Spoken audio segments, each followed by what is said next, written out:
Alright, this is day 25 and a half. Working on the Explorer. Poor thing's got cat hair all over it. Gonna move some stuff out of here to friggin' work. Yeah, I know. But look at this. Look at this beautiful axle. It's not rust. Yep. So, here's our new torque converter. Here's our nuts. And I just checked, they do fit. And, yeah, so, here's a good place. Hang on. Okay, anyways, yeah, here's a torque converter, yada yada yada. Blah blah blah. Don't want to lose these because these are the most expensive nuts I've ever bought. Most expensive nuts I've ever bought. That's what she said. Anyways, yeah, so got the antler here. And you really should fill this bad boy up before you throw her in. But yeah. What does this say? Anyways, there's the other side.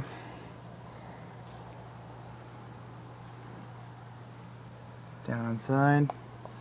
And keep the cap on there. You don't want shit getting in there. And it does have some fluid in it.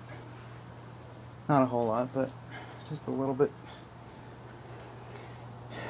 But anyways, so yeah, at this point you can just kind of, you know, remove the transmission support antler thing and keep a jack on there so you can support it. And you basically lower the end of the transmission to get at the upper bolts for the transmission mount, or the transmission to engine bolts or whatever. So yeah, I'm gonna kind of work on taking the exhaust out, and then we'll worry about that here in a bit. Alright, first a couple hours in the dickering around here.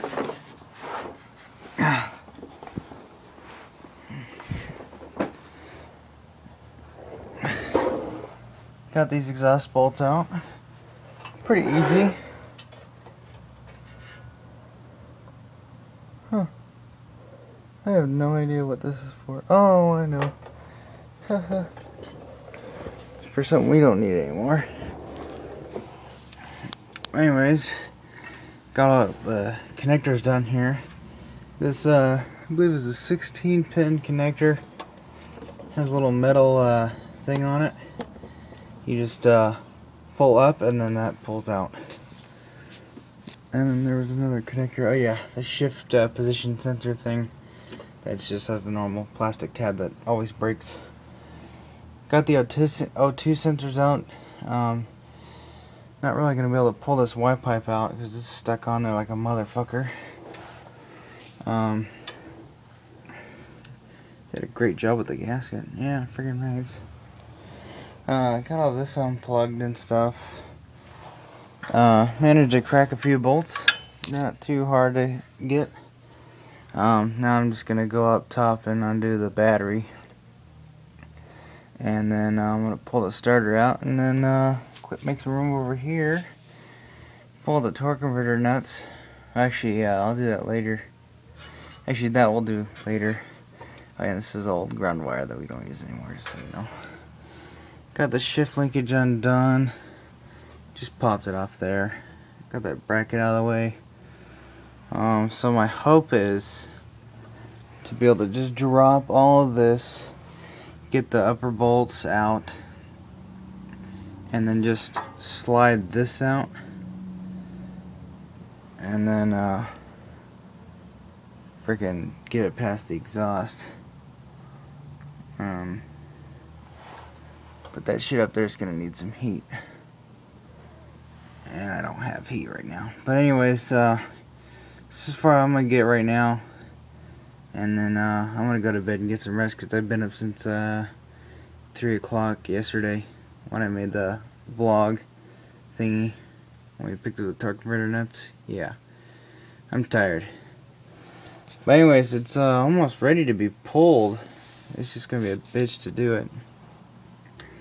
You see, here's a spot where you can put your if you were to do a manual transmission, this is exactly where you would put your shifter. Another random fart. I found two little guys here. Looks like these are the adjusters for the shift bands inside. We'll definitely be adjusting those. But in the meantime, I'm fucking tired. See ya. Okay, so when I took that CV joint apart, I took it apart here, and I it pooped a whole bunch of grease all over this area, and I wiped it down and ended up cleaning up the control arm. So now it looks like a brand new control arm right there. Awesome. But anyways, so it's an awesome air ride kit thing that I found for this car. Replaces the control arms with tubular control arms. It also replaces the upper ones. And so what's gonna be awesome is we're gonna get rid of this, and then we're gonna get the friggin' whatchamacallits, big airbags right here, and then a new shock that's gonna like mount right here and go up to there and all that stuff. But anyways, I'm gonna remove this bump stop because it prohibits way too much movement. Because as soon as this thing's on the ground, you have like this much freaking, you only have like that much of movement in between my fingers, and that's probably why it doesn't ride too good on the front. So I'll remove that. And also, when we do the new control arm kit, this whole thing right here, this is all coming out. And then there's a round spot right here, little indentation. I think that's where the airbag is going to mount in. So I'm going to find a socket that'll fit in there and friggin' pop it out.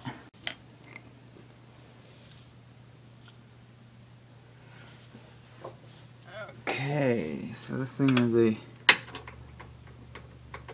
freaking 10 mil.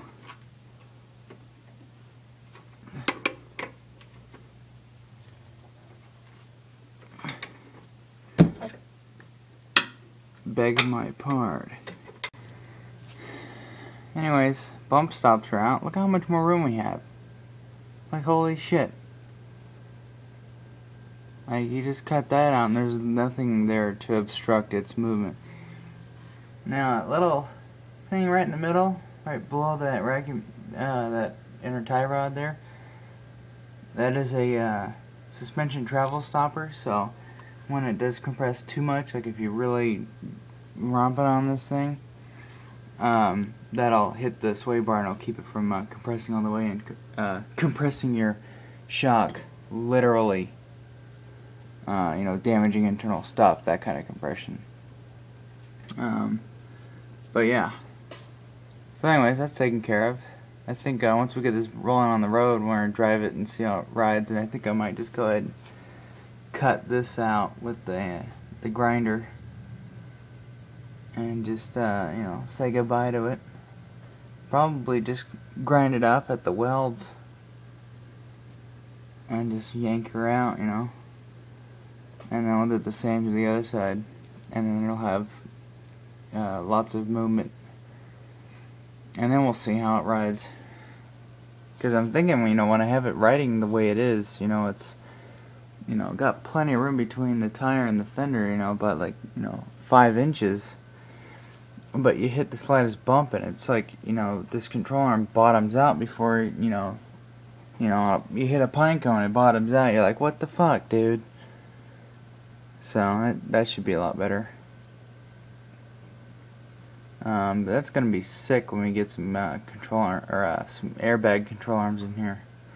I think it's gonna look nice. It's gonna ride. It's not gonna ride like an Explorer. I tell you that. But for people who do put coilovers on these, I know they've got Fox coilovers to work on these.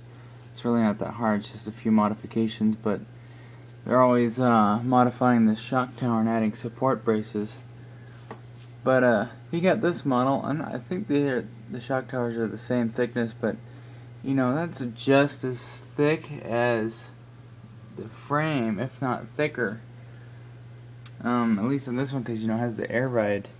You want that to be pretty firm while this air shock here is being used. So, I mean, that looks pretty freaking sturdy. I don't think that's going to bend even if you put a coilover on it, and that's supporting the whole car. So that's something I would never really worry about. But, you know, as far as that air ride kit goes, this torsion bar here is coming out. When we get it, it's $1,000, so it's gonna be next year. This plate here, you pop off. It's got 4 bolts. I think they're 13 mils, and you get yourself a 2-jaw puller. You put it over this little thing here. This little how do you see? You see this little ridge right here, where the little hook's at? You put your jaws on those with your jaw puller.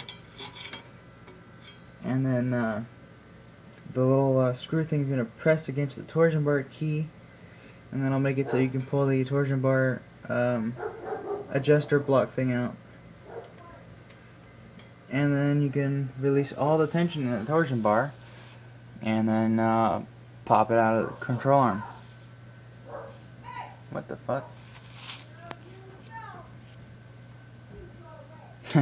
Dog training. Anyways, that's the future plans for the front suspension. And I know I just bought these air shocks, so yeah, we'll use this for a little project later on.